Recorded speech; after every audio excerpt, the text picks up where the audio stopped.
ભાજપ પ્રદેશ અધ્યક્ષની ચૂંટણી 4 ઓક્ટોબરે યોજાશે। 3 ઓક્ટોબરે ફોર્મ ભરાશે અને ફોર્મ પાછા ખેંચાશે।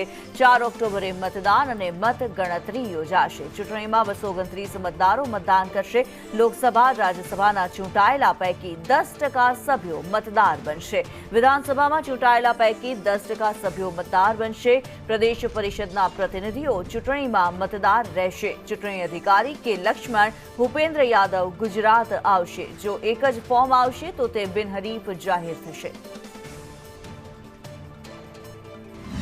ફોર્મ ભરવાની જે કઈ પ્રક્રિયા છે એ આવતીકાલે સવારે 11 થી 2 વાગ્યા સુધીના સમય સુધી રહેશે।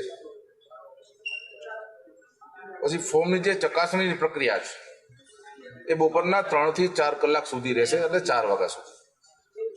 ફોર્મ પરત ખેંચવાની જે કઈ પ્રક્રિયા છે એ તારીખ 3/10/2025 એટલે આવતીકાલે જ સાંજે 5 થી 5:30 સુધીની એ પ્રક્રિયા રહેશે। તારીખ 4 મતદાન પ્રક્રિયા છે, એટલે ચૂંટણી થાય તો મતદાન પ્રક્રિયા છે એ પ્રક્રિયા સવારે 10 થી 11 કલાક સુધી અહીંયા પ્રદેશ કાર્યાલય કમલમ ખાતે રહેશે।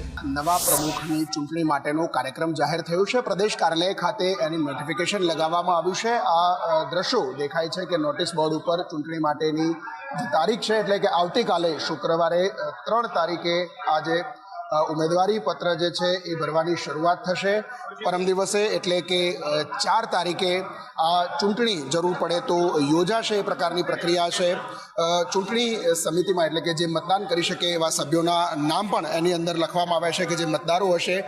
ભારતીય જનતા પાર્ટીના જે નિયમો છે એ પ્રકારે ચૂંટણી અધિકારી ધવલ દવે છે, એમની સાથે વાત કરીશું। ધવલભાઈ, આ પ્રક્રિયા આખી શું હોય છે? આજે ચૂંટણી માટેનું નોટિફિકેશન જાહેર થયું છે, આપ ચૂંટણી અધિકારીઓએ નોટિફિકેશન પણ લગાવેલું છે। લોકશાહી ઢબે ભારતીય જનતા પાર્ટી હંમેશા ચૂંટણી પ્રક્રિયા કરતી હોય છે। રાષ્ટ્રીય ચૂંટણી અધિકારી શ્રી કે લક્ષ્મણજીના માર્ગદર્શનથી અમારા પ્રદેશ ચૂંટણી અધિકારી શ્રી ઉદયભાઈ કાનગડ અને સાથી હિતેશભાઈ પટેલ એ મોવડી મંડળની માર્ગદર્શનથી આખી પ્રક્રિયા સંગઠનની છે એ નોટિસ બોર્ડ ઉપર લગાડવામાં આવી છે। મતદાતાઓ જે રહેશે એના નામ પણ આજે પ્રસિદ્ધ કરવામાં આવ્યા છે અને સમગ્ર કાર્યક્રમનો શેડ્યુલ પણ નોટિસ બોર્ડ ઉપર લગાવવામાં આવ્યો છે। પ્રક્રિયા સામાન્ય રીતે શું રહેતી હોય છે? બાકીના રાજ્યોમાં જોયું તો માત્ર એક જ ઉમેદવાર ભરે છે અને પછી એને બિનહરીફ જાહેર કરવામાં આવે છે। ચૂંટણી અધિકારી દિલ્હીથી જે નક્કી થયેલા છે એ પણ આવતા હોય છે, તો ગુજરાતમાં કોણ આવવાનું છે અને ઉમેદવારોના સંદર્ભમાં એક જ ઉમેદવાર હશે કે વધુ હોઈ શકે?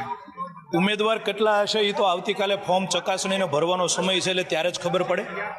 રાષ્ટ્રીય કક્ષાએથી આ ચૂંટણી પ્રક્રિયામાં કે લક્ષ્મણજી અને ભૂપેન્દ્રજી યાદવ બંને ઉપસ્થિત રહેવાના છે।